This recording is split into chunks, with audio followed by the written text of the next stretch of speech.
বেশ কদিন ধরে সাইফ আলী খানের ওপর হামলার ঘটনা রয়েছে চর্চায়। তবে জানলে অবাক হবেন যে বলিউড তারকাদের ওপর হামলার ঘটনা এবারই প্রথম নয়। এর আগেও বলিউডের বেশ কজন তারকা ও নির্মাতা হামলার শিকার হয় দুর্বৃত্তদের কাছে। বিস্তারিত ডেস্ক রিপোর্টে।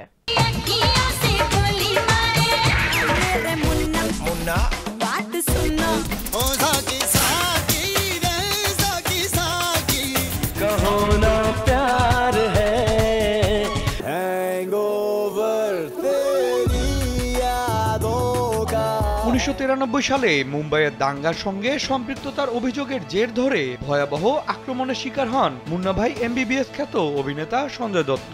সে যাত্রায় অল্পের জন্য প্রাণে বেঁচে যান তিনি। এছাড়াও একাধিকবার প্রাণনাশের হুমকি পেয়েছেন এই অভিনেতা। নায়ক নহি স্যান্ডেলিনা সো, রূপচর্চায় আভিজাত্য।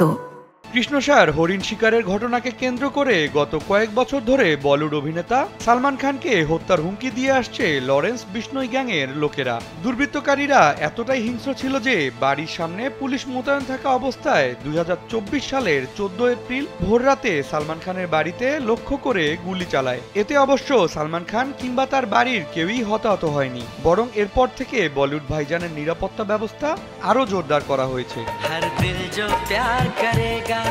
মুম্বাইয়ের রাস্তায় বেপরোয়া গাড়ি চালিয়ে 3 নারীকে ধাক্কা দিয়ে আহত করার অভিযোগ উঠে বলিউড অভিনেত্রী রাবিনা ট্যান্ডনের গাড়ি চালকের বিরুদ্ধে। ঘটনাস্থলে শারীরিক ও মানসিক লাঞ্ছনার শিকার হন রাবিনা।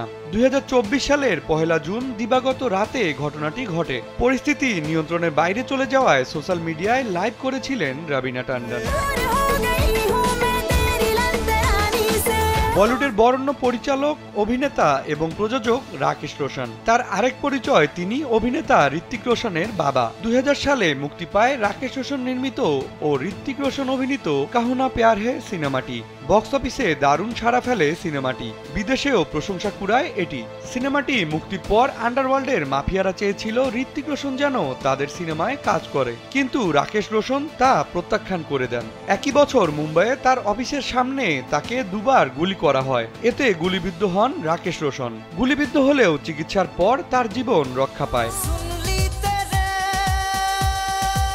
বলিউড অভিনেত্রী গহর খান 2014 সালের শেষের দিকে টিভি রিয়েলিটি শো ইন্ডিয়াস র স্টারের শুটিং করার সময় আক্রমণের শিকার হন। এই অনুষ্ঠানের দর্শক সারিতে থাকা 24 বছরের এক তরুণ গহর খানকে থাপ্পড় মারেন। কারণ হিসেবে এই তরুণ বলেছিলেন, একজন মুসলিম নারী হয়ে এত ছোট পোশাক পরা তার উচিত হয়নি।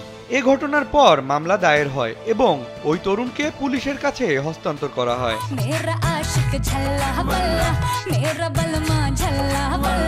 বিনোদন ডেস্ক, কালবেলা।